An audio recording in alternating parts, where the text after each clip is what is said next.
Hikmat adalah hal yang utama.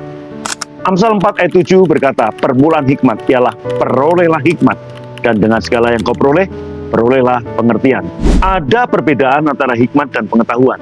Pengetahuan dapat membuat seseorang menjadi sombong, tapi hikmat menjadikan kita rendah hati dan dapat diajar. Hikmat bukanlah hal yang natural. Tua itu natural. Tidak peduli apakah Anda tua atau muda, berpengalaman atau tidak berpengalaman, pendidikan tinggi atau rendah, hikmat datang dari kemurahan Tuhan yang tidak kita upayakan. 1 Korintus 1 ayat 30 berkata, Yesus pertama-tama dijadikan Allah sebagai hikmat bagi kita, baru kebenaran, kekudusan, dan penebusan bagi kita. Saya ingat hal utama yang saya doakan tiap hari, di hari-hari awal perintisan gereja BFA yang Tuhan percayakan saya gembalakan, dan terus saya lakukan sampai hari ini adalah minta hikmat Tuhan untuk menuntun saya dalam segala sesuatu yang saya lakukan. Saya tidak ingin memanage gereja dengan hikmat saya sendiri. Saya sangat mau bergantung kepada hikmat Tuhan Yesus. Bahkan saat saya mempercayai hikmat Yesus inilah, Yesus membuka mata saya tentang Injil kasih karunia. Semua gereja pasti menerima Injil kasih karunia. Namun, sebagian besar gereja sampai hari ini mencampurkan hukum Taurat dengan kasih karunia. Saat mata saya dibuka pada Injil kasih karunia tentang kemurahan Yesus yang tidak saya upayakan, kehidupan mulai secara ajaib berubah dan diubahkan.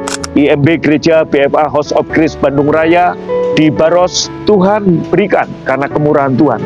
Dan pembangunan gedung gereja BFA bisa dimulai bulan Februari tahun 2023. Dan sampai hari ini, Agustus 2025, terus berlangsung. Di mana saya tidak meminta jemaat untuk bikin janji iman, harus menabur berapa per bulan, seperti yang biasa dilakukan oleh beberapa gereja ketika saya dulu jadi jemaat. Saya juga tidak mengirim proposal kepada siapapun kecuali mereka yang minta proposal. Namun kemurahan Tuhan terus mengalir. Sampai hari ini, Agustus 2025, kita udah bisa menyelesaikan 50% pembangunan.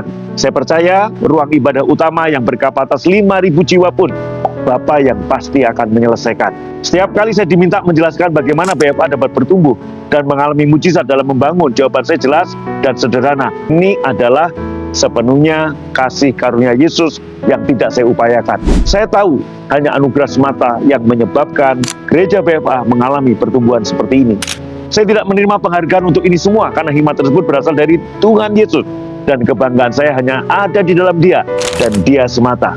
Saudaraku yang dikasihi Tuhan, my brother, my sister, biarkanlah hikmat Yesus memimpin Anda kepada keberhasilan supranatural.